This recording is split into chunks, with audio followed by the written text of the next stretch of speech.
Welcome to the Faded Spade Podcast with your hosts, Tom Wheaton and Sean McCormick.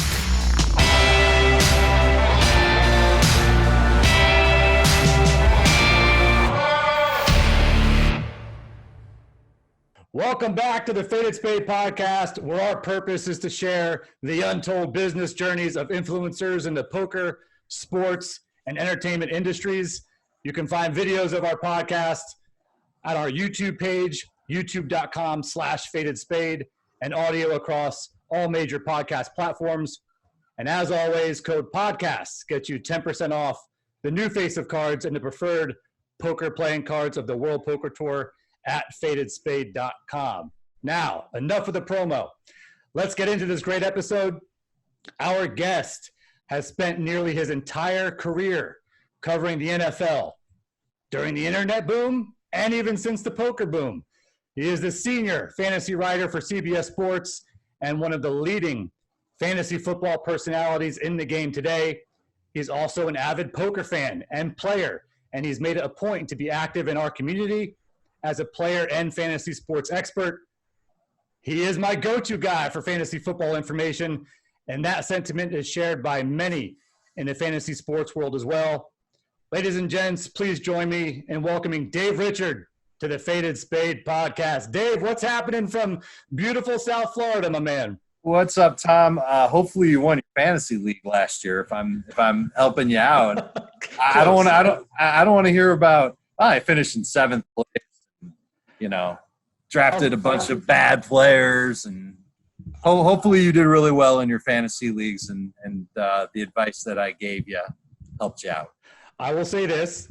We have, and I'm sure you hear this, but one of the most craziest, intense group of fantasy football players in our league. Typically, you wake up on a Sunday morning with about 150 trash-talking text messages. Since the start of the league, there's only one player to play in 3 championships, and that's Bald Bull, baby. So all right. That's because of you, my man. Now, I only won one, but if you're gonna play in a championship, it takes a little bit of skill to get there. Absolutely. I like to think that it's skill that gets you a competitive team, and then it's luck that gets you through the playoffs. I love that. Except for our commissioner, who will never, ever make the fantasy football championships ever. Just wanted to throw that out there. So, Dave, I want to thank you for joining us, man. Sure. I got to know you a little bit about a year or so ago when we were in a poker-oriented fantasy football league, and I thought this would be a great forum for you to kind of share your career and business journey, give advice maybe for those who are on their path in the fantasy sports world, and then we'll talk poker, we'll talk fantasy, and have some fun, man. Yeah, perfect. That sounds like a dream day for me. Lots of fantasy talk, some poker talk mixed in. All we need is to order a couple of pizzas, and it's basically my dream come true. All right, man. Well, it's on the way. Yes. All right, so let's talk through this. So before we get into anything, tell us about your passion for poker, man, and maybe give us some background on some of these fantasy football leagues you've coordinated with people in the poker community. Okay, so I'll start with the people in the poker community. It was, I want to say, about 3 years ago when I talked with Chris Moneymaker about starting a fantasy league. And I can actually trace it back earlier than that. Much earlier in my career, I had made contact with Josh Aryeh after he made his deep WSOP run, and he's a huge fantasy fan, loves playing fantasy football. He came out to one of our events that we had in Atlanta way back in the day, a long time ago. And that was really cool, and it was good to meet him. And Chris, I only know as an acquaintance through social media. We actually haven't met because he stood me up for lunch a couple of times. And for beers once or twice. He does when you're the champ, you get to do what you want. Okay, so Chris blows me off, and it makes me a little bit inside, but for the most part, I understand. We decided that we wanted to start a league. I got together with as many friends as I could who I knew were big poker fans. We did a $300 buy-in auction. Chris was not the only World Series of Poker champion in the league. I believe Joe Cotta won the league. And it was fun. It was competitive. There were a lot of really good people that knew what they were doing in the league. And then after that, it just didn't happen. It was a 1-year thing. And since then, Scott Blumstein is Blumstein, right? I'm not messing that up, right? Another champion who I've talked with. And, you know, the best part about all these guys, whether it's Scott or Josh or Chris, is that they've all said to me, they all know I play poker, and, you know, I don't play at their stakes. I'm a 1-2 player. Right. You know, so I have played some 2-5. I do like 2-5 better, but it's only – that's a different story. Bankroll management. Yeah, thank you. Bankroll management. Maybe it's just losing too much at 2-5 that's pushed me back down to 1-2. And maybe we get into it, maybe we don't. But they're all very willing to, hey, if you ever have a poker hand, you ever want to talk about something that happens at the table, you know, reach out. And I found that so cool. I do that in fantasy all the time. People who I meet, my son's principal and counselor at his high school play fantasy football. And, you know, instantly when I meet him, if you ever need help, drop me an email. Happy to help you out. And it's cool to see the people in the poker community do the same thing, because a lot of them could be, you know, oh, God, another guy that plays poker and plays at a lower stake, and why do I want to help him out? And it's cool that they want to help people out. So have I ever run a hand past Chris Moneymaker? Maybe one hand in my lifetime I have. I'm not sure. And I think Scott has helped me out with a hand too. But they're all very cool guys. I get along with them, and I think they're great for poker. So I'm lucky that I was able to meet them. Now, that's a lot different than my poker journey. Mm-hmm. Started when I was 8 years old, and I learned poker. I'm originally from Chicago, but my mother's whole side of the family is from Galveston, Texas. And I used to go and visit the family once a year, and there was a neighbor of my grandmother's down the street, and this kid was, you know, total, like, didn't care about school, only wanted to have fun, loved playing poker, had, you know, Playboy magazines and stuff. So, like, it was always kind of cool to go to his house and sit and do stuff that I normally don't do, because I'm an only child living in Chicago with, you know, parents that are, you know, helicopters right on top of them. Not quite that bad when I was older, but when I was 8, they definitely were.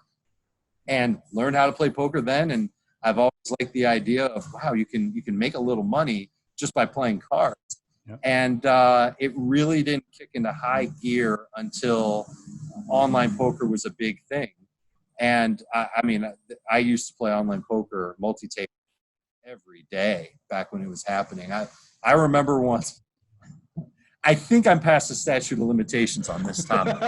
You're good. So I'm at work, and I'm working, and I'm multi-tabling, and my supervisor comes over to my desk to ask a question, and as he's asking the question, I'm turned around to him answering the question. Well, up on my screen, PokerStars table, a client, if you will, and I click that, and I turn to him and say, this is just something time thing. Yeah, I never do this. It's just, it'll be done in a second.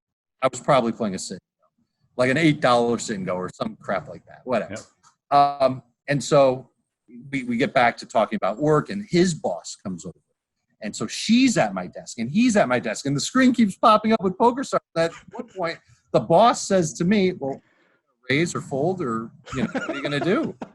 And I look at the hand, and I've got I think it was, you know, I have top pair or something. So I went all in, and I called, and I won. And they're like, oh, good for you. And so, like, very, very cool. Like, this is when I learned it's okay to play poker at work. And now, not only am I multi-tabling, does this count as multitasking?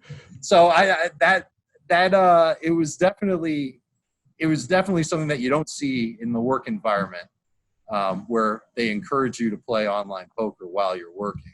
Well, this way you don't ask for a raise. You know, if you're able to get an hourly rate from poker and your job salary, maybe you don't ask for a raise, right? Well, the big if there is, if you get an hourly rate playing online poker. I don't know if I necessarily did that, but poker's been in my life since I was 8 years old. I'm 43 now. Yep. And I don't play during the football season. I don't multi-table now. I live in Florida. It's not even legal. But I wouldn't do it now anyway. From the time training camp starts until the time the season ends, I'm all football all the time, not even interested in going to play poker. But when it's the off season, my wife will tell you she's annoyed with me. I try and find every 2 to 4 hour window I can to go to my local poker room, and there's 3 within a 30-minute distance of my house down here in South Florida. There's more than that, but I just don't go to the crappy ones. And I'm always jonesing to play. And if I go and I have a terrible session, I've had a few of those lately, it takes me about 24 hours to just get that jonesing feeling again and go back out there. So it's something that I like to do during the off season. The money aspect of it, when I'm playing 1-2, it's not about the money as much as it is making good decisions. Yep. Playing 2-5, it's about making good decisions and trying to maximize as much as I can. So that's where I'm at with my poker journey. And just like everybody else, I'd love to get the chance to play in a bracelet event someday. The closest I've got is one of the dailies that they have out there at the WSOP. And didn't go well for me the one time I played, but I love tournaments. I do have some nice scores in tournaments, and I do love the game. All right, Dave. Well, you know what?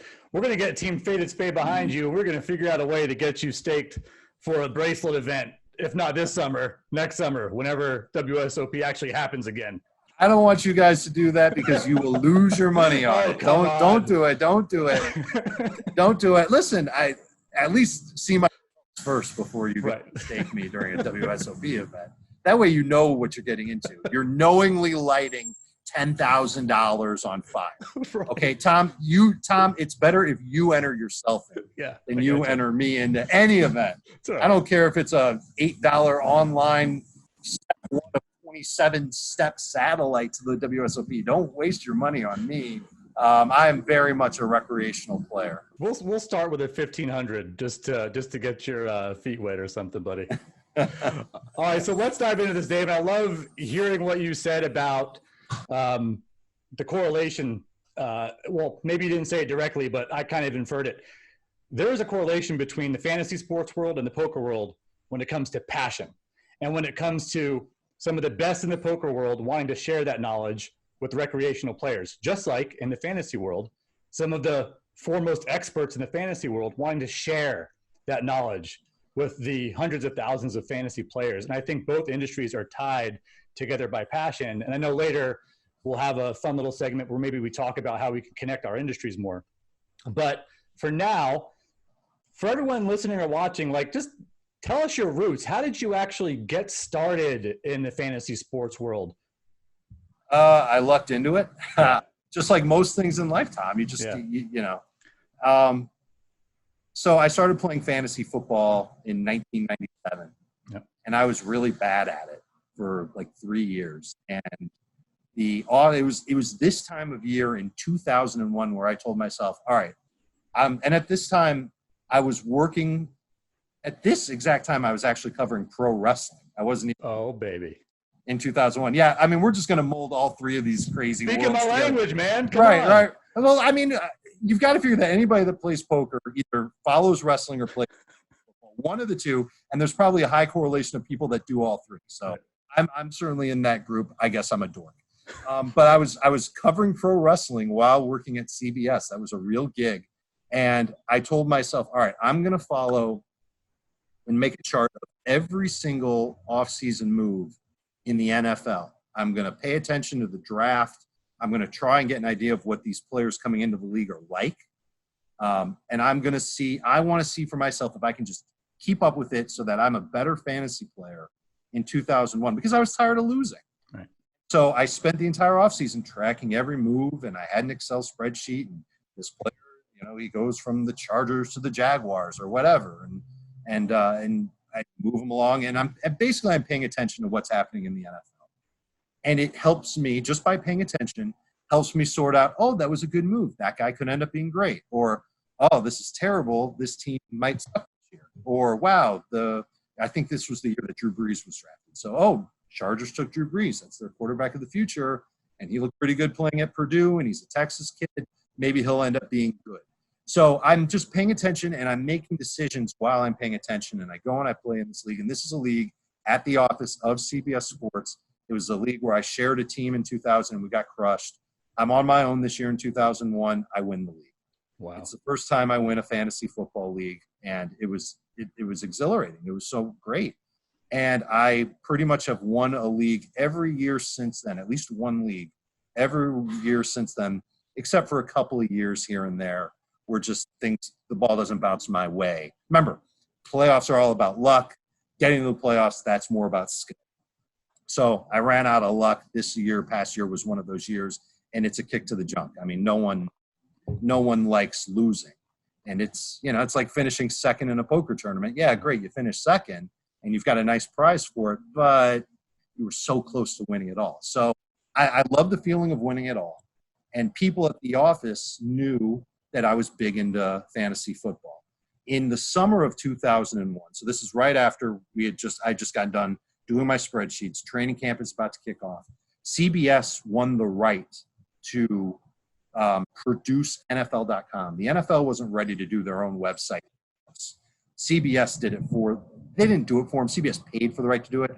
And everybody knew that I was a big football fan at the office and, you know, had that reputation of being a fantasy head. So they moved me over there. So now, great, I'm out of the wrestling world. I'm in the football world. And it's not fantasy football, but I'm building web pages and making sure that the things that Troy Aikman writes or Chris Collinsworth writes or Gil Brandt writes or Pat Kerwin writes, that it looks good and it's readable and, you know, basically editing and producing web pages for the NFL. And I'd say about 2 years later, word got to the NFL that I had already been writing for them. Like I got to add writing to my duties and did a bunch of Q&As with players. And like the NFL was letting me actually write for their website. Wow. Really incredible. And at the time, I mean, how old was I then? I was like 26 years old. Golly. It was great. And they knew that fantasy was this up and coming thing. And Dave, how would you like to write about fantasy football? We've never done this before on NFL.com. And I said, absolutely, yes. So I wrote one column a week. I did a chat on Sundays, and that was it. So it wasn't my full-time job. It was just something that I did on top of what I was being asked to do. And I loved giving advice.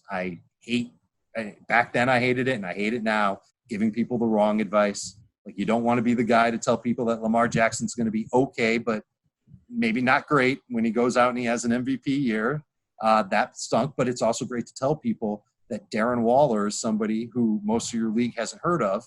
And when you take him in round 12, you're going to have yourself a good player on your team. And then Darren Waller goes out and he holds up his end of the bargain. Yeah. So there's a lot of up and down. You do the best you can and you put in the work for it. And I've been doing that since 2003.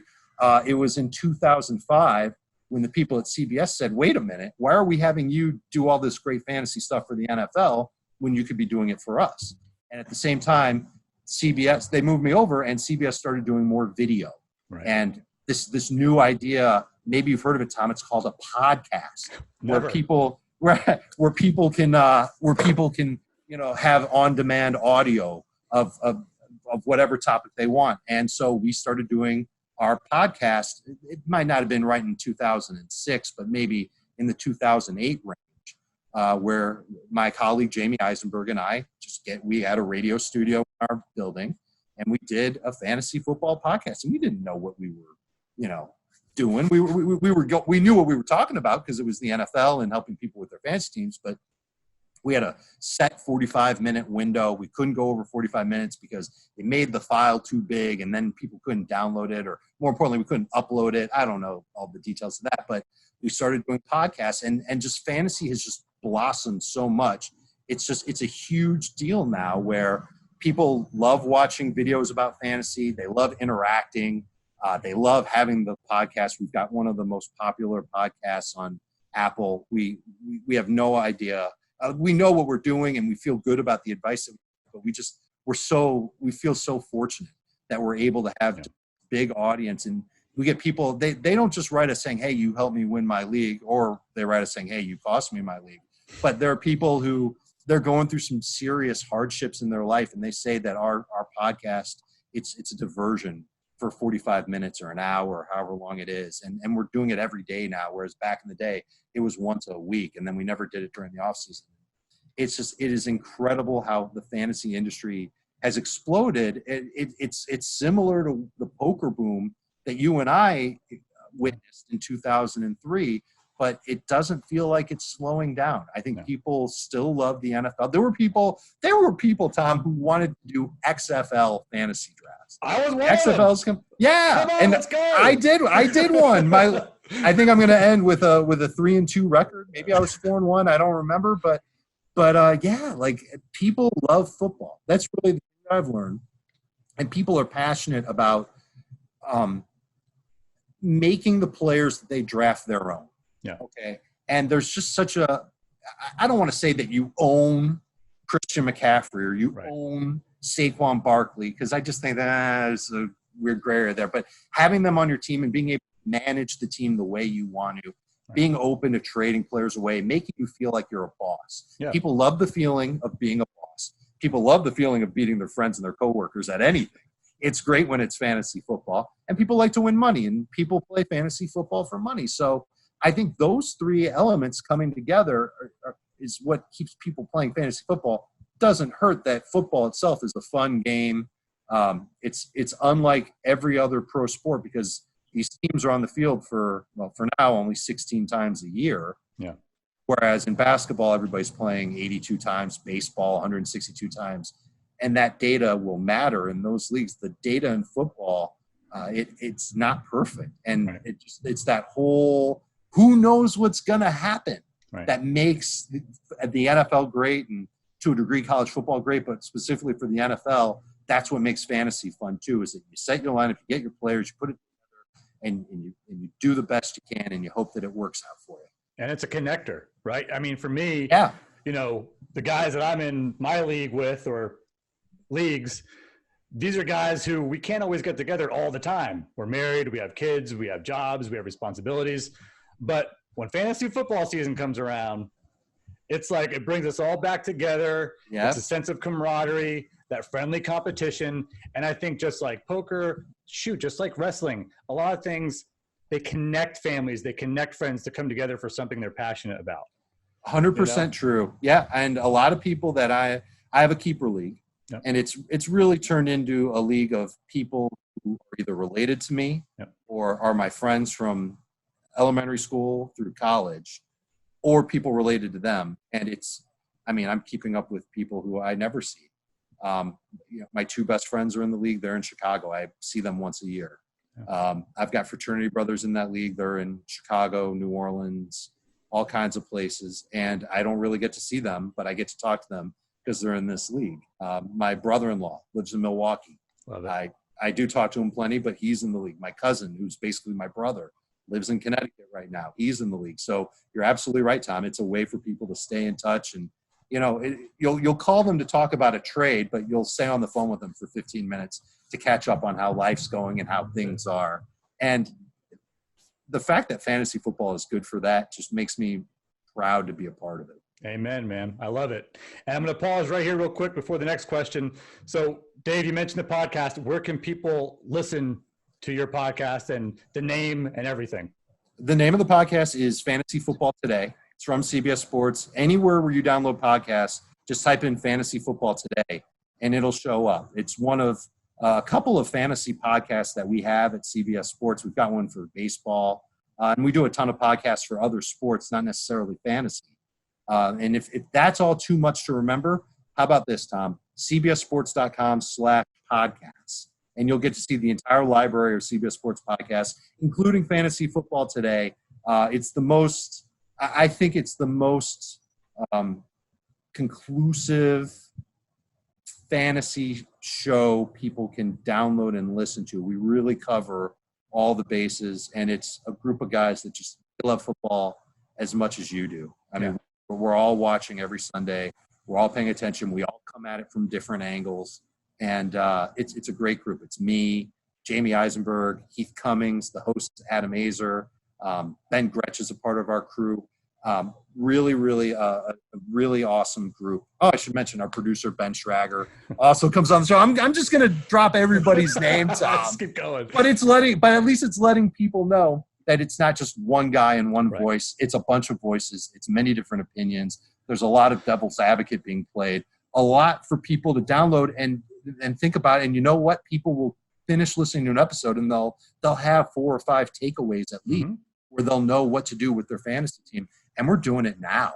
We do it several times a week during the off season, and we're going to be on top of it during the football season. So if you want to have a better chance to win your league, download the podcast, Fantasy Football. There it is. I download and listen, and you guys have great chemistry. And I think it's that chemistry in addition to the great advice and different perspectives that keeps me downloading and listening. So 100% for those watching or listening to Faded Spade Podcast right now, when you're done, get over and download the Fantasy Football Today podcast from CBS Sports with Dave Richard. All but right? not a lot of poker talk on. No, that's I all think right. I think I'm the only one on the show that plays. That's all right. Well, those are the guys you got to get in your game, then. So, all right. So now today, compared to when you got into the fantasy sports industry, it's exploded, right? So for anybody who's watching or listening to this right now, and let's say they have a desire to get into the industry, somehow, some way, they want to be involved in the fantasy sports industry, like what kind of advice would you give them in terms of trying to break in? Have low expectations to start, because it has become a very saturated marketplace. Yeah. And that's new advice. That's not advice that I used to give. The advice that I gave before, and it's still basically the same, is if you want to set out, you've got to start your own, you have to start creating your own identity now. Mm-hmm. And it's easier to do because of social media. You get yourself a handle on Twitter, you build a page on Facebook. Maybe if you've really got the time and desire, you find the way to put together your own podcast or do your own video on YouTube. And you start to put together your own conglomerate, if you will, of fantasy football analysis that people can find. And then the next thing you need to do is interact. You need to spend a lot of time on social media answering questions, having debates. You can comment on what other fantasy analysts say. You can post your articles if you want to write an article, or post a link to your podcast, or better yet, your video, to have people react to what you say and what you think, and you have that conversation. And then you basically you got to work your butt off, and you got to get noticed. Yeah, as simple as that. And there are some people that do it for a lifetime, and they've got to work another job on top of it, but it's their passion and they love it, and they don't mind spending a couple extra hours a week doing fantasy football. And there's some people that turn it into a career, and it's great when that happens. And it's usually the people who turn it into a career who maybe they invent something new. They create a data point that no one else has thought of, and it's proven to be a reliable data point. I know I talked about data. There's just not enough of it, but there seems to be a lot of data from players coming from college to the pros that you can use to kind of tell who's going to be good, who's going to be great, who might not be good.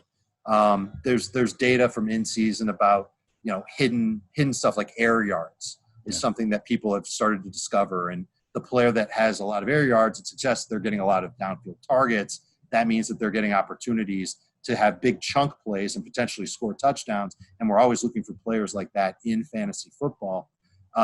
People who can do that and create something that's different, they'll get noticed, they get followers, and they get picked up by other fantasy sites, and maybe they make some money off of it in the interim. There are a lot of outlets out there for fantasy analysis. It's not just big websites like CBS or ESPN or what have you. It's also Sirius satellite radio. They've got a whole channel. I'm sure they're looking for the next great fantasy analyst. So if you're good at talking on your podcast, maybe that's an avenue that you eventually break into. Or you just keep podcasting, because clearly there's a large audience of people that want to do fantasy, that want to listen to fantasy football advice. And that's a great way to do it is via podcast. So I would tell somebody that wants to get into it, be patient, have low expectations, but you got to try. And if you're passionate about it and it shows through in your work and you put the time in and you get noticed, it should lead to good things. I love that advice. And you know what? That's a path that I followed 3 years ago in starting Faded Spade in the poker industry. And now 3 years later, we're a successful business, sustainable, a lot of customers, a lot of clients, a lot of fans. And it doesn't happen without just taking that step to follow a passion, because you never know where that road can lead, whether your passion is poker or fantasy sports or wrestling or what have you. Just take a few steps to follow that passion. And again, you never know where the road can lead. So great advice, Dave. That's awesome. Sure. And thanks for sharing your journey with us. I think that's going to be really interesting. A lot of things I didn't know about the journey. But I kind of want to transition to some fun topics, if you're game, to talk about poker and fantasy football. What do you think about that? Yeah, let's go. Let's go. All right. So here's a question I kind of have on my mind. Knowing that you love poker, knowing that you love fantasy, right? So if you were drafting a fantasy poker team, a fantasy poker team, okay, who would be your starting five? Well, let me first start out by saying that I haven't paid close enough attention to who's hot in the poker world now, because the names change all the time. But I mean, like I would drop names like Ivy and Negreanu, because I know that they've stood the test of time. They're really good poker players. They're really, really sharp. I would want to get advice from them. Yeah. So I'm not gonna name anybody who's like hot and relevant now. So I'm kind of shy to give you some names, because I don't know who are like known as the best poker players now. But I'll give it a shot. Let's go. All right. And if I'm just accused of being a boomer or whatever because I'm talking about players that were big into poker 5+ years ago, then so be it. But I will have a curveball at the end. How many names do I get? You can go up to 5. How's that? Okay. All right. So I'm going to stick with Ivy and Negreanu as the Ivy is intimidating. Now, let me ask one more question. I'm cemented into those two names. Fine. Yep. Can it be past poker players, or they have to be currently playing right now? Whoever you want in the history of poker. Now we're talking. If they're today or all right. I'm going to give you a good mix. But I'm going to start with Ivy and Negreanu. Okay. I'm going to add Stu Unger. I think Stu Unger is the best poker player who ever lived. I'm also thinking about players who, if I'm playing against them, I would be intimidated by. And I think I'd be scared to death playing against Stu Unger. Yeah. I think I'd be pretty intimidated playing against Phil Ivey. I think I'd be intimidated yet entertained by playing against Daniel Negreanu. Yeah. So that would be my top 3. It's those last 2. Listen, I'm just glad you didn't say moneymaker, because if you said moneymaker, I was like, I'm just kidding. I needle Chris. We've got to know each other a little bit, and it's just we see each other, and it's immediate needles. So I'm going to continue that pattern. That's fine. Yeah, and for that, I'm not going to include Chris on my list either. That'll be fine. Gosh, who's out there? All right, so I'm a big fan of poker vlogs. I know that they're starting to take over the space, and maybe it's a bad move to put one of these guys on my team, but I watch Andrew Nemi, I watch Brad Owen, and I watch Jeff Boski. I'm a big fan of all 3 for different reasons. I've met Andrew a couple times, met Brad a couple of times. I think I like the way Brad plays. Yeah. Maybe it's just the way that the hands he puts up, and he wants himself to look good, but he doesn't make a lot of bonehead plays, I don't think, compared to the other 2. Maybe that lack of aggressiveness works against him sometimes, but he seems to have good rationale with how he plays. So I'll put him on the team as well. But I still feel like I'm missing, this huge – you know who I'm going to add? And he deserves it, not just because he won our fantasy league a few years ago, but he is a World Series champion. I know he's very good. Let's put Joe Cotta on the team too. Joe also belongs on the team. So, all right, that'll be my 5. Brad is going to be probably the one that everybody laughs at the most, but I don't care. I like the way he plays, and if you're going to stake me into the WSOP, then I'll pretend to stake Brad into the WSOP. I think that's a great starting 5. Really? You think it's great? Yes, I'm pretty sure you got. Who's your starting 5? It's a tough question. So I'm gonna lean towards the people who. I'm going to piss some people off for not being on this list. So I'm going to lean more towards people I've kind of come to know, but also really respect their game. Yeah. So I would have Matt Berkey on the team right away, Jason Somerville, Jamie Kerstetter. Definitely those three are folks that I have got to know who are also phenomenal poker players as well. In their own way. I just thought of a name that I wish I had. Go ahead.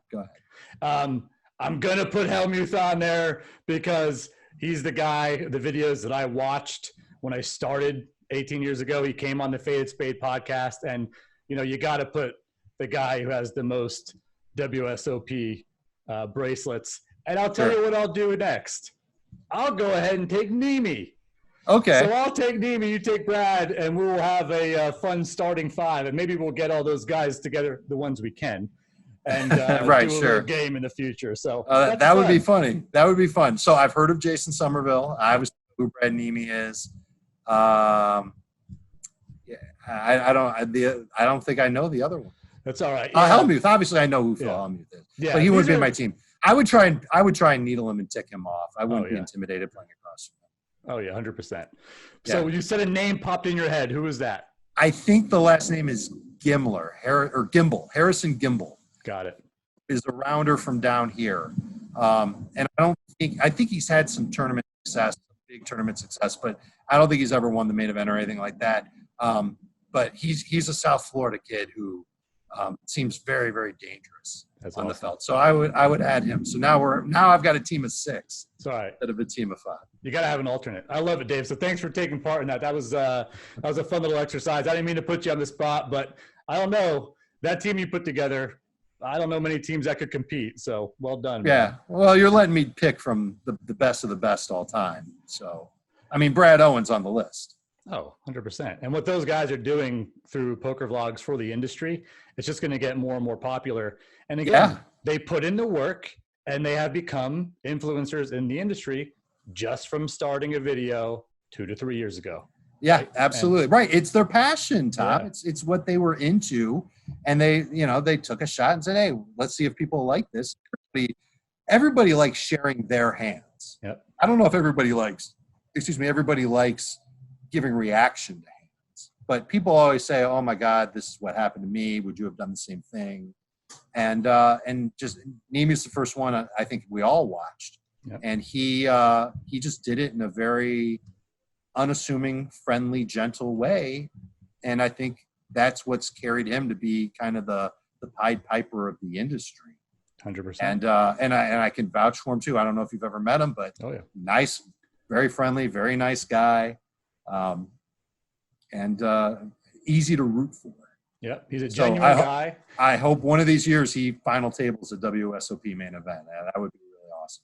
That's awesome, man. Well, there you go, Andrew. You got a fan in Dave Richard. Andrew was also He knows. Guest. He knows good. And Andrew was a guest on the Faded Spade podcast too. So if you guys are interested in learning more about Andrew or Phil or others that we talked about, again, fadedspade.com/podcast. We'll have those videos. All right, Dave. So this is a really important topic for me. And I don't know why, but I thought we could spend a few minutes brainstorming this. Okay.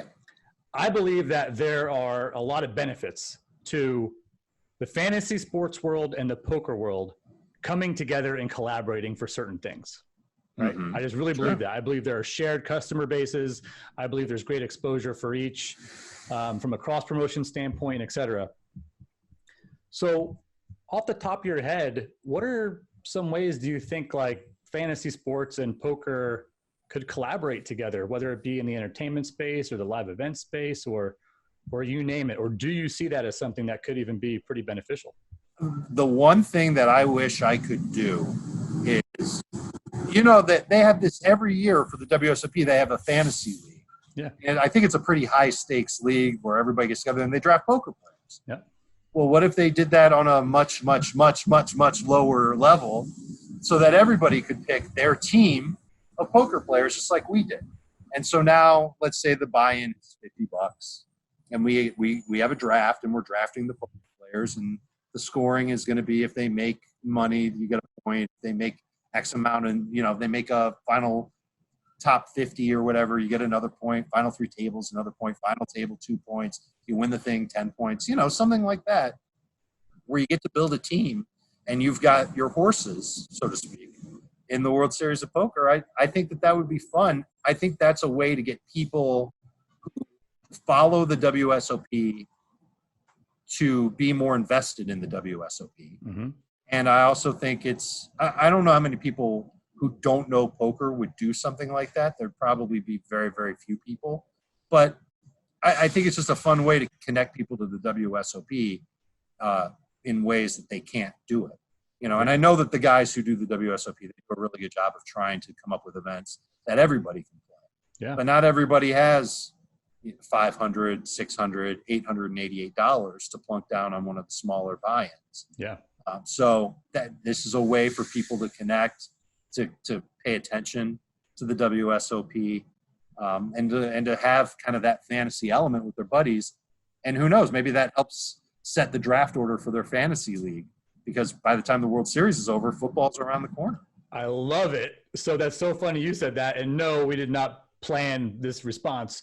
But I was thinking the same thing. I was thinking about it like more from a regular tournament perspective, like the prestigious tournaments. Like you have the World Poker Tour 5 Diamond at the Bellagio. And there are X amount of these notable players, professional players playing in it, and drafting people for that tournament based on a set list of players and getting points based on where they finish, right?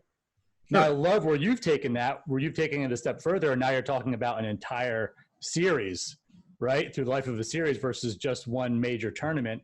But there's validity there. And I think that'd be so important for people. And I do think it would bring people into the game, because you'd have fantasy sports folks who play fantasy baseball, football, basketball, and you're like, fantasy poker, what's this? And then it might cause them to get into it. It might cause them to learn who today's players are. Yeah. We just got to find a forum to do it. And maybe the two of us in some crazy way could do it. You never know. You never know. And certainly I'm sure there's some smart, technologically savvy poker fans that are watching and listening to us now, and maybe they'd be interested in jumping aboard. That is funny. The other idea is to do the other way, and that is have a fantasy football league with poker players. But I'm not sure first of all, I'm not sure if people who play fantasy really even care about anybody else's team other than their own. Right. I can tell you all about my teams from last year. You might fall asleep 30 seconds into what I'm saying. Right. Maybe there could be some interest, because if people know that the top names in fantasy or in poker are playing in a $10,000 buy-in league, maybe that would be something that is kind of cool or exciting or interesting to them. Yeah, I agree. And this happens kind of not like in the limelight, but within the industry, there are so many people that pick their poker fantasy team, and it's all done like through a couple of the biggest poker influencers, and it's a lot of money to buy a team. And you have different people kind of go in on teams, maybe 4 or 5 people in on one team, and you go and you draft the players and et cetera. But again, it happens within the community via a group of people that kind of all know each other and have done it, but not necessarily the mass. So maybe there's a way to contact those folks and just say, hey, would you be interested in doing this on more of a mass type level, and just see where it goes? Sure. And then maybe people can bet on what team they think is going to win the league. I love it. Maybe that's something that could happen. I love it. You never know, man. I was also thinking from a live entertainment standpoint, the popularity of Poker Go, right? They brought back Poker After Dark. You've got Jason and Run It Up and the live streaming and how they do a lot of their home games now. And these get a lot. You got Live at the Bike, you got Best Bet Live, you got et cetera. How do we bring together 4 of the notable fantasy football influencers who love poker and some of today's best poker players who are influencers who love fantasy football, and put them at a table together? That would be amazing. Cash game, or play a sit and go, and talk about do it in August. This I love. And I know exactly which people in the fantasy industry who would love to take part in this. Okay. But yeah, put us at a table and we talk about fantasy football as we're playing poker. Okay. That would get eyeballs from both industries, because now people who don't care about poker, they'll tune in because they want to hear fantasy analysis. Yeah. And people who like poker but don't really care about fantasy, well, they want to see some good poker action, especially with people who they're not used to seeing, basically amateurs. And then there's going to be people who, they hit the middle of the Venn diagram, and they're going to say, oh my God, I know these guys from fantasy football, and I know these guys from poker, and now they're talking fantasy football and playing poker at the same time. That's a brilliant idea, Tom. Okay, Dave, we are going to get that done. Put me on that list. We are going to get. I would love to play. You heard it here on the Faded Spade Podcast with Dave Richard. We are going to find a way to get some of the best poker playing fantasy football influencers in the industry and some of the best poker playing fantasy football players in the poker industry together at a poker table, playing cards, talking fantasy sports, and we'll make that happen. That'd be fun, man. That would be fun. And I definitely know people who I know people who run poker rooms who I bet would love to make that happen. Oh yeah. So we can. That's something that can happen. I agree. And August would be a good time frame, right? Yeah. I mean, I'm swamped in August, so yeah, it would have to really fit in perfectly to a schedule. Let's put it, if it was in a city where there was a preseason game, where I could catch the preseason game while I'm there, that would certainly help. And now Las Vegas is one of those states, although they're not playing preseason football in Vegas this year. So I don't think they are. I think they're still playing in Oakland. Is that right, or am I making that up? I don't know. I don't know. And I don't know if the NFL knows, but probably not. No, obviously South Florida, where I live, that would make it easier. Mike Smith, you got a poker room in Washington, D.C., buddy. There you go. And I know you're watching, Mike. And I know you play fantasy, Mike. We can make it happen there. That would be a great place to go. But yeah, man, that sounds like something that I would gravitate toward. Cool. I love it. Well, that was a good, fun little segment. There's got to be a way to bring these industries together. And, like we talked about, it all starts with an idea and a couple people that actually want to make it happen for it to happen. So, yeah. All right, man. So let's do this. Let's just have some fun talk as we wrap up the next 10 or 15 minutes. And Dave, thanks for taking an hour of your day to do this. No problem. It's fun, man. This is fun. It's been so much fun. And I think good things are going to come of it. So we got the next season coming up. It sounds like before we started that you and your team are already ramping up big time with research and with planning what's going to happen over the next few months leading up to the season. So who are some players that we need to be on the lookout for as this season approaches? So this is you just trying to get some on your – I stopped recording. This is for me now. Oh, okay, this is just for you. Yeah. Okay, so what do you want to know? Just off that, you want sleepers? You want what the first round's going to look like? You want some overall philosophy? You want some breakout players? I got whatever you want. I got you covered, Tom. Let's do this. We got 10 or 15 minutes. The most selfish, unselfish question for our viewers and listeners. So let's talk about breakouts. Okay. Right? Let's talk about breakouts. So I think everyone knows who the horses are, and they're going to go in different spots within the first round or two. But let's talk about some breakouts. Some players who showed a lot of promise last year or that are in new situations this year that could cause them to be a breakout, that you're saying, pay attention to this guy because something good could really happen this year. So we're recording this before free agency starts in the NFL. Yes, we're recording it before the draft starts. So a lot of things can change between then and now. It's really simple for me to say, well, whoever the new running back is in Tampa Bay or Houston or Atlanta, whoever that guy is, whether it's Melvin Gordon or, a Jonathan Taylor in the draft, yeah, those guys are going to be big-time candidates to have the type of year where they bounce back and have a great season. But a guy whose situation probably won't change much is Calvin Ridley with the Atlanta Falcons. He was one of the most consistent receivers in fantasy football last year. I'm actually this is interesting. I can bring up my notes while we're talking. In PPR last year, he was 5th in consistency. That matters to me. So he had 15-plus PPR fantasy points more than 50% of the time. That's exactly what you're looking for from somebody that you can start and not think about in your lineup. He actually averaged a little bit below 15 PPR points. He was at 14.6, but he's going to be entering his third season. This is a Falcons offense that I think is going to throw the ball a lot, even if they do grab a good running back in the draft. I'm not a believer in their defense stepping up. I think they're going to be pretty mediocre, so it's going to be a team that throws the ball a lot. Ridley's always in single coverage because he's playing opposite Julio Jones. As long as that's the case, I think there's a good opportunity for Calvin Ridley to have that type of breakout year. I'm kind of looking at my list as we're going along. Some of the names that maybe are a little too obvious: A.J. Brown, Terry McLaurin. These are guys that were good last year, so maybe they've already broken out. What do you think about Chark? Chark is on that list too, and I feel like he's already, it's hard to call him a breakout because he had 1,000 yards. I do like him better if Gardner Minshew's the quarterback compared to Nick Foles, and we need to see what Jacksonville ultimately does. They're saying it's going to be a competition at quarterback. I'm sure that if a team called up Jacksonville and said, we'll give you a 7th-round pick if you eat up a lot of his salary for Nick Foles, they might say yeah to that. Got it. And I think Nick Foles is a good quarterback, but he's not as aggressive of a thrower as Minshew was. And I think Minshew helped make Chark who he is. And Chark, what do you have? He had just over 1,000 yards and 8 touchdowns. That sounds right about what he had. He might have had more than 8 touchdowns. I don't remember off the top of my head talking with you, Tom, but he had a really good year. So I hesitate a little bit to call him a breakout. When I think of a breakout, I think of a player who's going to have his best year to date. Yeah. So I don't know if he'll be quite as good as he was last year. But what about DK Metcalf in Seattle? Oh, yeah. Yeah. He flashed a lot last year. Adam Azer on our podcast, he was on DK Metcalf before anybody else was. Just loved his size and his speed.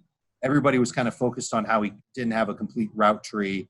Everybody was focused on him playing in Seattle, and that was a team that doesn't like to throw the ball a lot.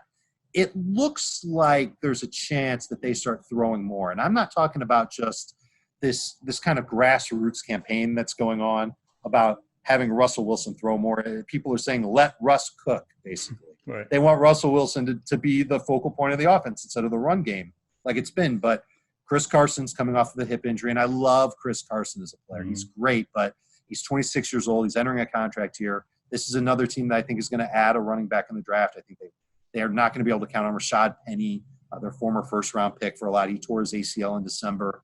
And I don't know what that defense is going to look like. They're kind of like Atlanta, where they've got a lot of question marks in that unit. Their entire defensive line, well, not all of it, but 3/4 of it, is about to hit free agency. So that defense might not be as dominant as we're used to seeing. That run game is a question mark. But Russell Wilson, you know what he can do. And so if Wilson is throwing more, that's going to be good for Tyler Lockett. They added Greg Olsen. I don't care about that. That just means that they might play more 2 tight end sets. I think DK Metcalf can take a nice big step forward. And that's somebody in my rankings right now. I've got Metcalf as a early round 6 pick in PPR. And by the time we get to August time, he could be more of a round 5 guy. I'm not ready to give up on David Montgomery in Chicago. I think one of the reasons why he had a bad year was because the offensive line was very poor for Chicago. There were high expectations for that group. I think Montgomery, who had a decent year, probably not the type of year that everybody thought he would have. I think if he continues to get the opportunities that he has been getting, I think he can break out and have a career best year, and maybe the way that he plays, maybe his best year period. Kyler Murray. Kyler Murray is another one. I'm very aggressive on Kyler Murray. I think he's worth the round 6 pick. He probably is going to go before then in a lot of drafts come August because people tend to take quarterbacks early. Like people are going to take Patrick Mahomes and Lamar Jackson early on in their fantasy draft, like round 1 early. Right. I can't advocate for that, but I see taking them in round 2 as an option now because they're so consistent at a high level. And I think Kyler's potential to meet that level. He runs a lot. I think he's an accurate passer. He's still in an offense that's catered to him. And I'm counting on the Cardinals improving their offensive line and improving their receiving core to make it better for Kyler Murray to have bigger numbers than he did. And he was on his way to finishing well inside the top 10 in fantasy. And then at just the end of the year, he fell off. The entire offense kind of dragged. Their run game got a little bit better. They were leaning on Kenyon Drake. And so Kyler Murray didn't have a good finish. I think he's a breakout player for 2020. Let me see if I got anybody. I'm going to give you one more. Okay. Darius Slayton of the Giants. Stands out to me. You know I'm a Giants fan. Yeah, he stands out to me as the most the highest upside receiver in that offense. I studied Jason Garrett's offense when he was a play caller in Dallas. And there seemed to be 2 very significant consistencies with what he did. One is that he attacked downfield quite a bit. And 2 is that he had a tight end playing a regular role in the offense. And the tight end was always Jason Witten. Downfield, whether it was Des Bryant, whether it was somebody else that was there, that offense always had a big play element to it. And I think he's got the most big play potential of the receivers that they have. And it sounds a little crazy to suggest him as a round 7 or 8 pick. And he was very up and down, and his success came when other players on that offense were hurt. But I think he can leapfrog over Sterling Shepard and over Golden Tate and even Evan Ingram and be that top target downfield for the Giants. And it's another team where they're going to try and improve their defense in the draft, maybe a little bit in free agency, but I don't see their defense keeping them in a bunch of low-scoring games. Yeah. And I don't necessarily agree that they're going to become a run-heavy offense under Jason Garrett. Most of the guys that are former quarterbacks that turn into play callers, they tend to trust their quarterbacks a little bit more. And as long as Jason Garrett has faith in Daniel Jones, we will see Daniel Jones throw a pretty decent amount. So I like Darius Slayton as a good breakout player for 2020. There you have it. It's mid-March breakouts by Dave Richard for the upcoming NFL season on the Faded Spade Podcast. That was awesome. I did not expect you to go into that much detail, but thank you for taking time to do that. I am glad this is recorded so I can now watch it and adjust my draft strategy as noted. So sure. If you get first pick in a draft and it's not auction, who does Dave Richard pick in mid-March as the first pick of the draft? Well, I think Justin Tucker is a really good kicker, and he's got all kinds of potential. And the Ravens, the consensus number one pick is going to be Christian McCaffrey. I think he will, by and large, be that guy. That's assuming that he shows up for training camp. There's starting to be some rumblings that he could hold out for a new contract. He actually has 2 years left on his deal, so we'll see what happens there. But if McCaffrey shows up, is a good soldier and plays this year, then you got to like his chances to continue being revved up in that offense and getting 20-plus touches a week, a lot of catches, a lot of big play potential. There aren't a lot of dudes like that in the NFL, and so the ones who are going to be taken at the top of the draft. You didn't ask me who would be the number 2 pick, but I think Ezekiel Elliott would be my pick. Wow. Down year last year in touchdowns. I think he can bounce back. I think the Dallas offense is still going to be very strong. Mike McCarthy's coming in there, and everybody's going to say, well, Mike McCarthy, he never had great running backs in Green Bay. Well, he never had a running back like Ezekiel Elliott in Green Bay either, and now he's got him. And I think Ezekiel Elliott can continue catching 50 balls a year. That'll be even better if there's no Amari Cooper in Dallas. We just don't know if he's going to re-sign or not. Yeah. But Zeke's got his roll down pat, and Tony Pollard will take a little bit of work away from him. That offensive line is coming back in full strength. I think you're going to see Ezekiel Elliott have a really, really good year. So I am going to take him, even in PPR, ahead of Saquon Barkley, ahead of Dalvin Cook, ahead of Michael Thomas. I'm bullish on Ezekiel Elliott coming through. Dave is in mid-season fantasy analysis forum in March. Here we go, baby. It's coming up. It's going to go like that. And we've got the XFL, I guess, to hold us over until then. Well, so, not anymore. Not anymore. Right, not anymore. But they did a good job for 5 weeks. I really enjoyed the XFL. Yeah. And I hope the NFL takes some cues from the XFL in terms of broadcast elements. I'm a football geek, so I love hearing the play calls coming in from the coordinators down to the field. But I especially loved having sideline reporters that are right there with a microphone to ask these coaches questions in the game. Could you imagine, Tracy Wolfson going up to Bill Belichick in a game? Bill, why did you go for it on 4th and 2? Why did you decide to do that deep in your own territory? And Belichick, he would just his head would explode. It would be great. And Tracy would love having that chance to do it too. So I'm hoping that there's a little bit more access into the NFL this year based on what we saw in the XFL. Love it. Big Vince McMahon fan, big WWE fan. Glad that they're bringing the whole entertainment era to football. I don't know if I'm as big of a WWE fan as I used to be, Tom, but not anymore. You're right. I'm talking about the heyday. Oh, sure. The Rock and Stone Cold. It's definitely not what it once was. Those were crazy days. That's a whole separate podcast. Yes. All right, man. Good. Well, the 10 minutes of fantasy analysis with Dave, I'm sure is helpful for everybody. And last question on football. Where's Brady going, man? What do you think? What's he up to? At the beginning of the offseason, I thought, oh, yeah, for sure. He's gonna take a visit with the Chargers and take a visit with the Raiders, and he's going to get as much intel as he can. And he's just going to go right back to the Patriots. Yeah. I don't know. He restructured his deal so that he could go to free agency, and the deal included no franchise tag. And so I don't know if this is a clean break from the Patriots or not. I would love to see him go to Tampa Bay. Mm-hmm. I think he's got enough left in the arm to where he can go to Tampa Bay and put up some good numbers. I would not be shy about drafting him in fantasy with a later pick if he went to Tampa Bay. And I would imagine that their whole offense would be more efficient with Brady there instead of Jameis Winston. So I don't know if he would want to go there or not. I don't think the Raiders are a real option. I don't think he'd want to go to the Chargers. The Titans would be interesting, but why would they spend a lot of money on Brady when they can find somebody who can be a caretaker at quarterback and another position? So I keep landing on New England. And that somehow, some way, things get resolved and Tom Brady goes back to the Patriots. But I'm not nearly as confident in that as I was a couple of months ago. Right on. All right, right on. All right, Dave. So we've talked poker. We've talked career story. We've talked fantasy sports. We've talked fantasy football analysis. We've talked how to bring together poker and fantasy more together. Man, I've had a really good time chatting with you, man. Really absolutely. We'll do it again someday. I know you'll think of some topics that we didn't get to that crossover from fantasy into poker or sports into poker. And we'll do this again. This was a lot of fun for me too, Tom. Thank you for asking me to come on the Faded Spade podcast. You bet. Where can people connect with you all over social media and, of course, watch you on CBS? So I think the first thing is the podcast, and we already talked about that. On social media, twitter.com/Dave Richard, @Dave Richard, same thing. I've got a Facebook page. You can find me on Facebook if you type in my name.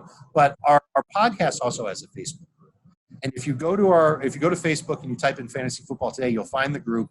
And it's more than just the analysts talking fantasy. It's our listeners, and they go back and forth and they give each other ideas. And it's almost like having that poker text chain where you're going over hands. Yeah. And now you're going over fantasy football ideas with other people who are like-minded in what you're into. And it's a good group of guys. Highly recommend people join that and use that as a weapon to dominate your fantasy league. Love it. Well, we're going to try and get together another fantasy football poker league. We'll try and get fantasy experts and poker experts together on the felt, and maybe even see if we can't raise the ability for people to do their own fantasy sports program with poker players in various tournaments or series. Dave, thank you so much for joining the Faded Spade podcast. To our viewers and listeners, be sure to check out Dave's podcast, Fantasy Football Today. Be sure to follow Dave on Twitter @Dave Richard. Be sure to check out CBS Sports for all your fantasy needs. You can't start too early, everybody. Start now. Right. Dominate your league. This guy will tell you how to get there. My name is Tom Wheaton, founder and CEO of Faded Spade. Signing off for the Faded Spade podcast. Thank you so much for watching and listening. Take care.